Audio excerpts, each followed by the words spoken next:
ទឹកត្រីផ្អែមញ៉ាំជាមួយនឹងផ្កាស្ដៅតែម្ដងរដូវថ្មីអញ្ចឹងណានិយាយពីថាញ៉ាំទៅរសជាតិឆ្ងាញ់ខ្លាំងមែនតែនតែម្ដងណាបងប្អូនជាពិសេសបានញ៉ាំជាមួយនឹងសាច់ជ្រូក3ជាន់ជាមួយនឹងត្រីបំពងស្រួយអញ្ចឹងណាបងប្អូនហើយតបជាមួយនឹងផ្កាស្ដៅហើយជ្រលក់ជាមួយនឹងទឹកត្រីផ្អែមអញ្ចឹងទៀតបងប្អូនហើយនិយាយពីរឿងរសជាតិវិញឆ្ងាញ់សាហាវតែម្ដងហើយសំខាន់មួយទៀតណាគឺលើការលាយទឹកជ្រលក់នឹងតែម្ដងណាបងប្អូនកាលណាយើងលាយទឹកជ្រលក់ត្រូវយើងញ៉ាំជាមួយនឹងត្រីឬក៏សាច់ជ្រូកបំពងហើយផ្ទាប់ជាមួយនឹងស្ដៅហ្នឹងណានិយាយពីថារសជាតិឆ្ងាញ់ខ្លាំងមែនតែនជាពិសេសពេលដែលយើងញ៉ាំទៅអត់ល្វីងណាបងប្អូនចាឥឡូវដើម្បីកុំឲ្យរងចាំយូរតាចូលទៅមើលពីវិធីធ្វើរបស់នាងខ្ញុំទាំងអស់គ្នាចំពោះគ្រឿងផ្សំដែលនាងខ្ញុំត្រូវការគឺស្ដៅនឹងឯងបងប្អូនចំពោះត្រីនាងខ្ញុំប្រើត្រីផ្ទុះហើយសម្រាប់សាច់ជ្រូកនាងខ្ញុំប្រើសាច់3ជាន់នៅពេលដែលយើងយកទៅបំពងទៅមានរសជាតិឆ្ងាញ់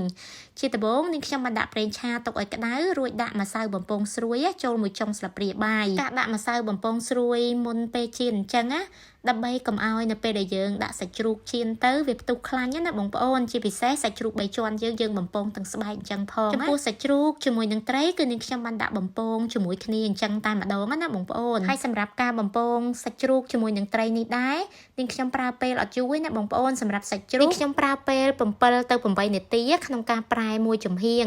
ហើយសម្រាប់ការបំពងមួយចំហៀងទៀតក៏មានរយៈពេល7ទៅ8នាទីដូចគ្នាហើយសម្រាប់សាច់ជ្រូក3ជាន់នេះយើងបំពងតាមរបៀបនេះនិយាយពីថាសាច់ជ្រូកហ្នឹងឡើងស្រួយឆ្ងាញ់ខ្លាំងមែនតែនជាពិសេសគឺស្បែករបស់វាតែម្ដងណាបងប្អូនយើងញ៉ាំទៅស្រួយល្អខ្លាំងមែនតែនចំពោះការធ្វើទឹកជ្រលក់វិញណាជាដំបូងគឺនាងខ្ញុំបានយកស្ករត្នោត1ស្លាបព្រាបាយយកមកដាក់បំពងឲ្យឡើងពណ៌ក្រហមនិងមានក្លិនឈ្ងុយមើលតែថាស្កររបស់យើងនឹងឡើងក្លិនឈ្ងុយល្អហើយនាងខ្ញុំបានចាក់ខ្ទឹមសចូលបន្ទាប់មកយើងកូរស្ករជាមួយនឹងខ្ទឹមសហ្នឹងចុះឡើងមើលតែថាគ្រឿងក្រៅទាំងអស់ហ្នឹងជះក្លិនឈ្ងុយនិងពណ៌ក្រហមល្អហើយនាងខ្ញុំបានចាក់ទឹកត្រីចូលសម្រាប់ទឹកត្រីនាងខ្ញុំប្រើ2កូនកែវហើយទឹកធម្មតានាងខ្ញុំប្រើ2កូនកែវដូចគ្នាហើយនាងខ្ញុំបានបន្ថែមប៊ីចេងចូលមកបន្តិចដែរបងប្អូនដើម្បីឲ្យមានជាតិចំណែកឯទឹកអំពិលទុំនាងខ្ញុំដាក់កន្លះកូនកែវបងប្អូនចុងក្រោយនាងខ្ញុំបានបន្ថែមខ្ទឹមក្រហមជាមួយនឹងម្ទេសដែលនាងខ្ញុំបានហាន់ជាចំណិតស្ដើងហើយនឹងម្ទេសអាចសាច់គ្រាប់ទាំងមូលបន្តិចដែរបងប្អូនដើម្បីឲ្យទឹកត្រីផ្អែមរបស់យើងហ្នឹងរឹតតែមានរសជាតិឆ្ងាញ់ចំណែកឯក្លិនវិញក៏ឈ្ងុយខ្លាំងដែរចំពោះរសជាតិទឹកត្រីផ្អែមគឺយើងធ្វើឲ្យមានរសជាតិរៀងជូរហឹរប្រៃផ្អែមណាបងប្អូនទៅពេលដែលយើងញ៉ាំទៅមានរសជាតិឆ្ងាញ់ជាពិសេសយើងញ៉ាំជាមួយនឹងត្រីជាមួយនឹងសាច់ជ្រូកបំពងហ្នឹង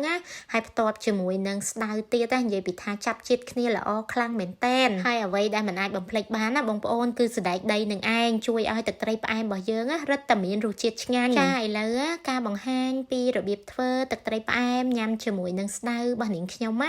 បានបង្ហាញជូនបងប្អូនរួចរាល់ហើយ